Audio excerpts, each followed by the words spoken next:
विवाह चुपचाप गुरु की सन्निधि में होना चाहिए। कोई न रहे विवाह में, एक को रिश्तेदार नाम है तो बहुत बढ़िया, सब शराबी कबाबी हैं, बेकार, भ्रष्टाचारी।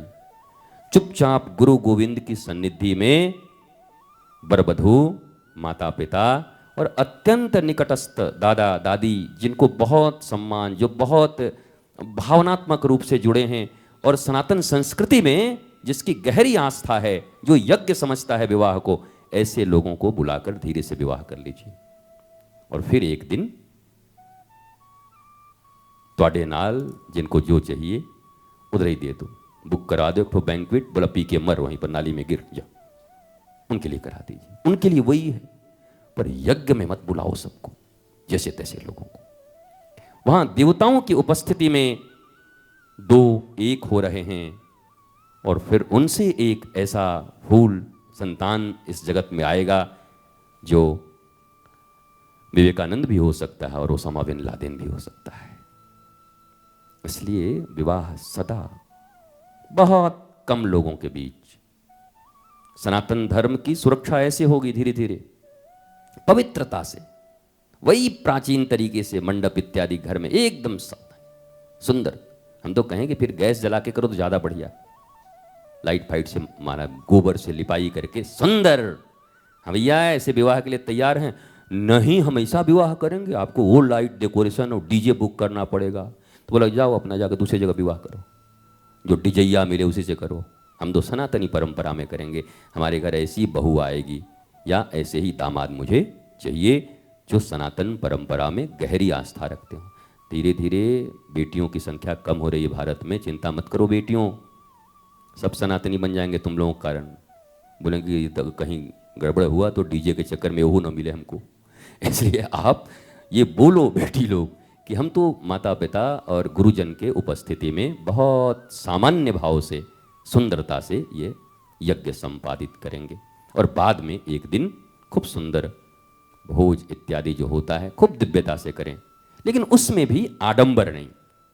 अब उसमें भी एक ऐसा अवस्था आ जाए कि हाँ भाई हमारे यहाँ केला के पत्र पर हम सोचे हैं आप लोग आइए, केले के पत्र पर सुंदर प्रसाद पवाएंगे सबको, सुंदर प्रसाद, उतना ही, किसी चीज की जरूरत नहीं है। भले ही हमसे सब नाराज हो जाएं, ब्यूटी पार्लर वाले नाराज हो जाएंगे, इवेंट वाले नाराज हो जाएंगे कि ये बाबा का कार्यक्रम बिगाड़ना है हर जगह जहाँ आएगा, ये हम लोगों के विरोध में इसका कार्यक्रम, हमको जरूरत ही नहीं, हम बरगद के पेड़ के नीचे करने वाले कितना बिगाड़ोगे, बरगद के पेड़ के नीचे 1 लाख आदमी जुटेंगे, वहीं पर हम बोलते रहेंगे, कोई हमको रोक नहीं सकता, हमको इवेंट की जरूरत ही नहीं है।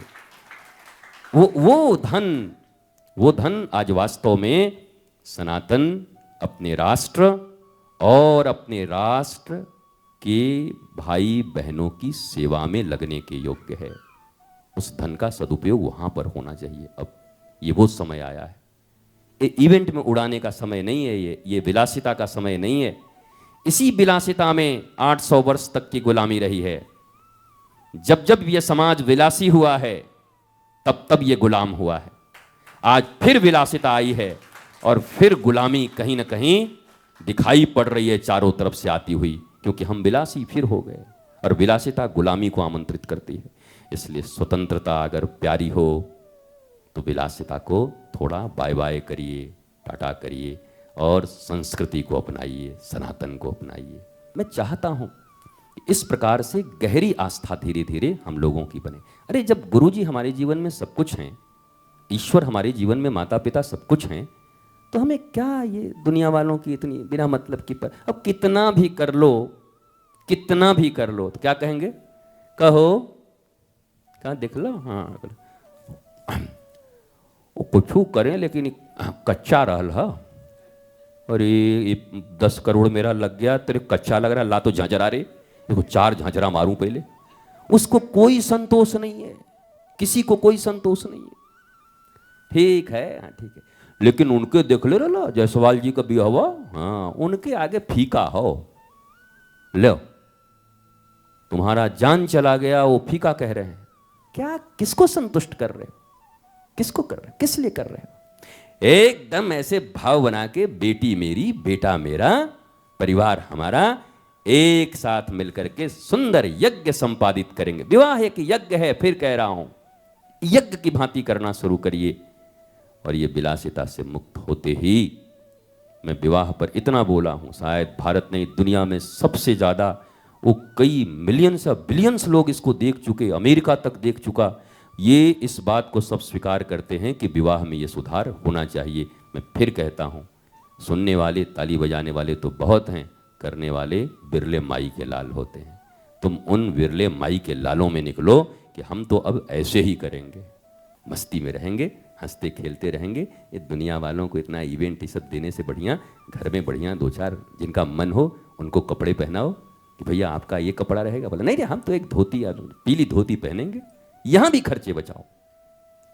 आनंद खर्चों से नहीं हो सकता कभी, इस बात को ध्यान रखो। आनंद हृदय में होता है।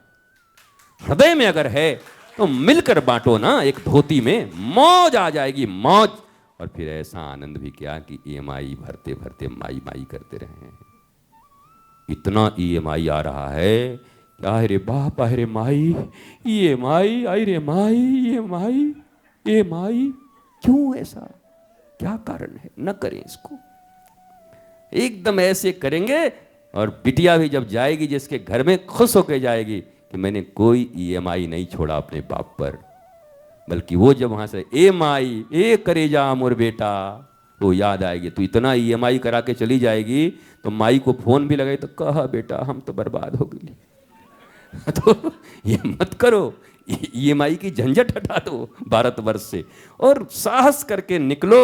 और मैं सच कहता हूं, एक दिन और एक रात की विलासिता के लिए अपने आने वाले पूरे जीवन को परिवार के सहित क्यों बर्बाद करना है? आबादी में जीना है, आनंद में जीना है, आह्लाद में जीना है और गौरव से कहना है था मेरे पास, पर मैंने सनातनी रीति रिवाज से, और ज्यादा लाज आवे तो सब हमारे ऊपर डाल देना कि हम गुरु जी को मानते हैं और गुरु जी ने जब आदेश कर दिया तो फिर मैं किसी की नहीं सुन, सब हम सहेंगे।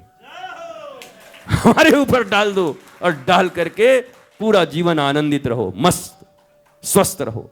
लेकिन आनंद ऐसे आएगा जीवन में धीरे धीरे, छोटे छोटे ये बर्थडे हैं, ये हैं, कई को इतना सब बिना मतलब का, ये ले आओ मेरे को ये कपड़ा चाहिए, टोपी चाहिए ऐसे सुरंग के जैसा, ऐसे काय को टोपी चाहिए सुरंग के जैसा, जोकर जैसा, ऐसे टोपी लगा के, ऐसे रबड़ लगा के, बीच बीच में टूट जाए तो चटाक से लगता है अपने आप को। ऐसी टोपी लगा के बच्चों को लगा देते हैं। वो टोपी लगावे थे, क्या फायदा है? सुंदर दीप जलाइए, दीप जलाइए। कभी ये मोमबत्ती फोमबत्ती हम कट्टरता से नहीं कहते, लेकिन सनातन में तो दीपक है ना, दीप ज्योति जलाया। सुंदर मिठाइयाँ रखी हैं, फल रखे हैं, मिले, उनको समझाए कि प्रबोध दिवस क्या है। बेटा 1 वर्ष जीवन का और चला गया, अब जीवन में इतने वर्ष बचे हैं मेरे लाल, तुम्हें इसी जीवन में भारत माता के लिए, माता पिता के लिए, गुरु के लिए और स्वयं के लिए बहुत कर्म करने हैं। तो सब चीज़ों में धीरे धीरे संस्कृति का जैसे जैसे आगमन होगा, संस्कार आएंगे, आप देखेंगे जीवन सुंदर, सस्ता, टिकाऊ होने लगेगा। और नहीं तो बिकाऊ हो जाएगा, सब बिके हुए हैं। बिकाऊ जीवन नहीं चाहिए, टिकाऊ चाहिए, अच्छा चाहिए। और ऐसा पवित्र वातावरण कि 1-2 कोई विवाह करके दिखाओ, और मैं वादा करता हूँ ऐसा विवाह जिसके यहाँ होगा, मैं अवश्य ही बिना आमंत्रण के पहुँचूंगा उनके। मैं भारत के किसी कोने में रहूँ पर उनके यहाँ जरूर आऊँगा। ऐसे विवाह दिखने आऊँगा, मिलने आऊँगा, आशीष देने आऊँगा। भारत की परंपराएं सुधर जाएंगी, बड़ा आनंद आएगा। प्राचीन गांव, प्राचीन लोग, अपनापन, भाई बहन, ये सब जो प्रेम आपस का है फिर लौट आए, यही अपनी संस्कृति है। हम इसके लिए जी रहे हैं। 60-70 साल आनंद के साथ इसके लिए जीना है। टेंशन में ही आधी जिंदगी नहीं गुजारनी है, टेंशन में अपनी जिंदगी को समाप्त नहीं करना है।